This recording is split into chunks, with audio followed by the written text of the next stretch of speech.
bal inanta magaalada maanta eeg shan hablood guri ay joogaan oo ina shaqaale adayday ma aragtay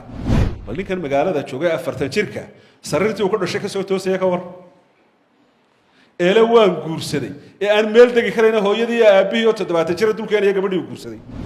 dhaqanka Soomaalida shaqadu ceeb bay ahay adiga haddii hamigaagu iminka kugu weyn yahay in kamani ku qaato oo aad shaqaale noqoto inanka miyii jooga isagu in loo shaqeeyaba hamigiisu yahay inuu shaqaale noqdo ma hamigiisu. السلام عليكم ورحمة الله وبركاته. داودي الملك سوتشين بولانكي كبير محمد نوره وعربة ماتينا تفافلو مقال كانت صوت داوتين صوتون يدور كيسانو وان دولة لان تاهين لان وليبا واكبر برني ميل وليبا واكلي لنا ضدك الصوماليات ما هنروينا صوماليا في القادينيو صومالي دالا دبانا هاي بلشده إذا إنتا دواينا نشيغو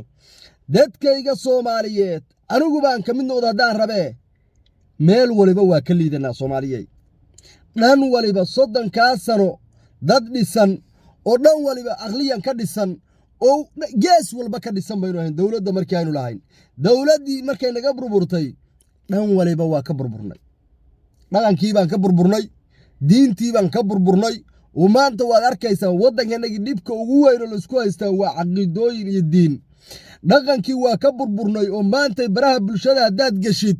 waxyaala aan qof Soomaaliya waaga joogay dawladdu jirtay aan ka suurtoobin ayaad ku arkaydaa xushoodkii laga tagay wax qabsashadii muruqii waa ka burburnay sida wadaadkaanu sheegaa oo waliba runa oo anigu hubo waxa ka codsanayaa haddaad wiil tahay oo gabdho kula dhasheen ood u taag laadahay halkaas oo comedy-ga noogu soo marqaati fur haddaad gabar tahay oo familkaada sida wadaadkaanu sheegay abwaankaanu gabdho u badantiin deetana shaqaale idin joogana halka hoose noogu soo qor haddaan taa ka gudbo dadku adduunku ayagu haddaysan wax qabsan cid wax u qabataa ma jirto waddamadan hadda hormaray dadkooda ayaa wax qabtay dadkooda ayaa shaqeeyey oo ka shaqeeyey dalkoodu inuu noqdo dal hormarsan ma jiro qof inta jiifto waxelaya jarmalkan hadda joogaa anuu jarmalkan ku noolahay qofka waxaa sharciga inuu shaqo tago qofku hadduu shaqo tagi waayo lama dhibayo waa la carqaladaynayaa waxyaalo qasab ku noqoya inuu shaqo tago ayaa la tusayaa maalan oo kale cayr lama siinayo hadduu qofku dhowr bilood shaqaysan waayo waa la jafaya waxaa la leeyahay iskuul aad oo bambaana soo u dhibsado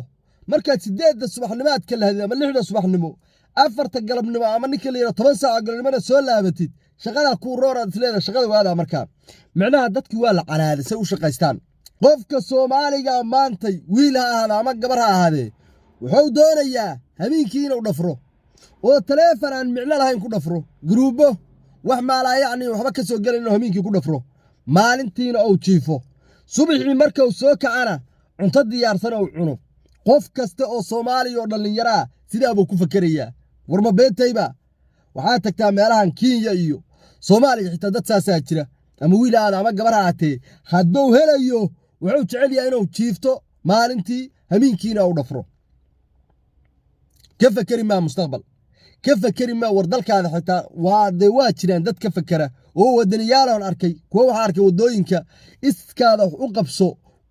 u sharaxaya waan arkay magaalada Muqdisho ku arkay wallahi billahi taala laakiin qof kasta oo dhalinyarada Soomaaliya 90% sidaa bay u fakarayaan adduunka dal dhisan hadaad aragtid dadkiisa dhisay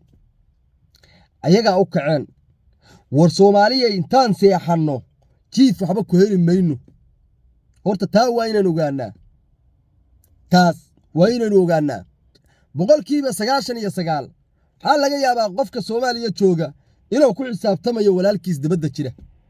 oo leeyahay hebel oo banaanka jira ayaa biilaya hebel oo banaanka jira ayaa biilaya inuu ku jiifo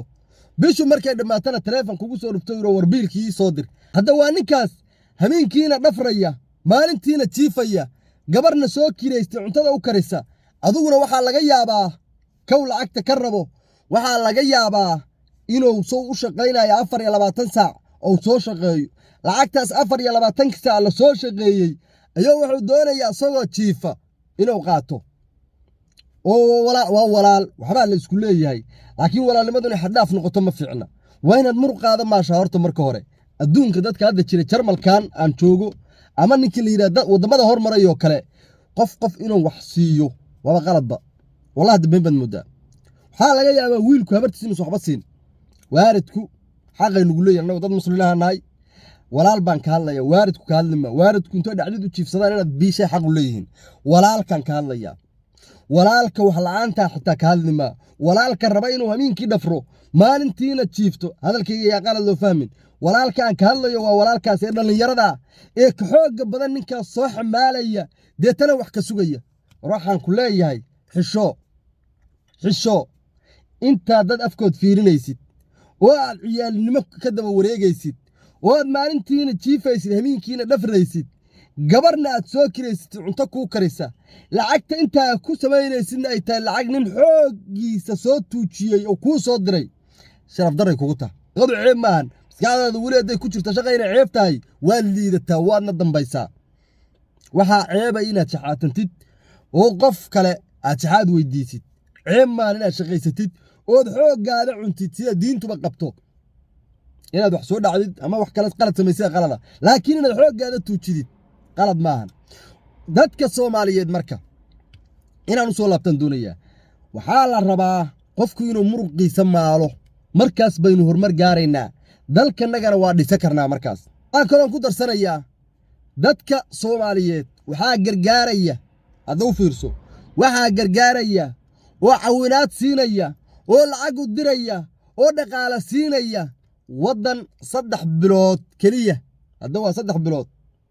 bilood wax beera karaan waxaana la sheegaa dhulka Soomaaliyeed 6 bilood in wax la beeri karo bal haduu fiirto hadalkaas 6 bilood in dadka Soomaaliyeed wax beera karaan ka waran marka adoo 6 bilood wax beera kara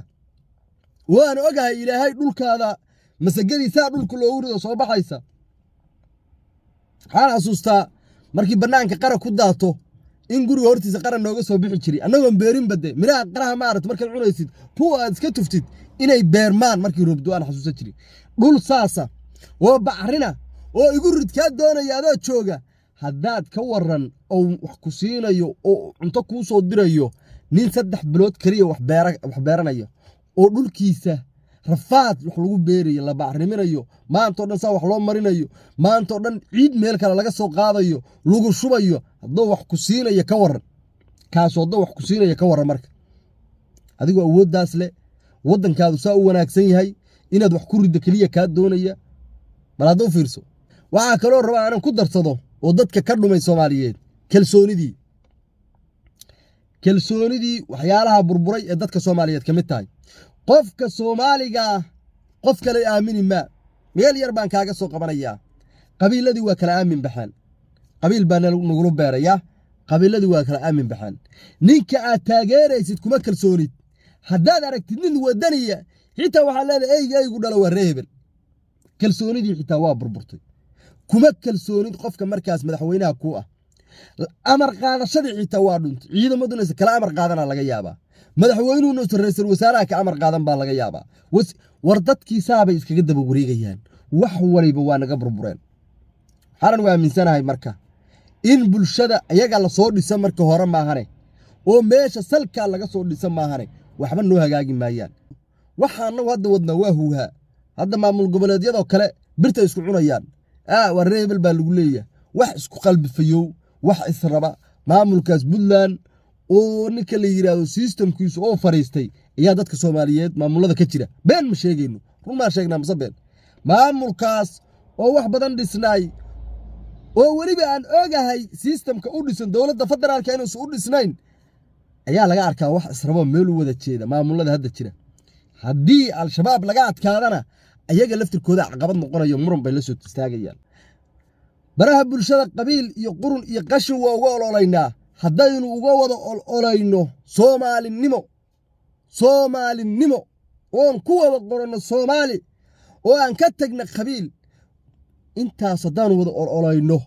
oo ola aan samayno dadka qalbiyadooda waa la dhaqaaji karaa wallaahi billaahi been bad muddan arrinkaas 100% dadka Soomaaliyeed qof waliba Soomaaliyeed oo ku dhiiri gelinaya inuu geeskiisa ka qabto oo qabiilkan iska dayno war aan dawlad saan u helno war ilma adeerayaalow saan kuma jiri karno waa rafaadnay waa baaba'nay wadamo shisheeyaan joognaa qabow baa eber naga dhigay bahdilaad baa eber naga dhigtay waraan isku tanaasulno annagu aan dhan u wada jeesanno barafkan qabiilkii ku keenay haddaad weli maanta la soo hadaaqayso oo la soo taagan tahay dowlad la'aanta qabiilkii kugu riday maanta haddaad la soo taagan tahay waxaad u baahan tahay xabsi in lagu geeyo oo dhaqan celin lagu fidiyo runtaan ka hadlaya anugu maanta anigu marba waxaan isiri yow gaaladaan waa hormareen waa kuwa wax waliba talaalkooda keenaye coronavirus ba markuu soo baxa talaalkiisii hore ka keeneen Soomaalidu ma u bandhigato oo tiraado war talaal qabiil loo keena talaal qabiil noo keena wax halkaas waana dilay waa huba hadii la isku dayo wax kasta la taraag wax kasta oo la isku fiiriyo waa la helaa talaal qabiil waa la heli karaa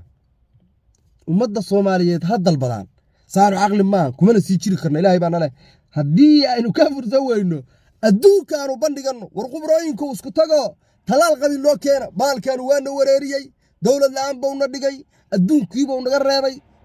ugu yaraan qofka maskaxdiisa in la dhaqo xasuusta laga tiro soo qabiil buu xasuusanba kaliya lagu reebo intuu Soomaali yahay bas iyo abtiriskiisa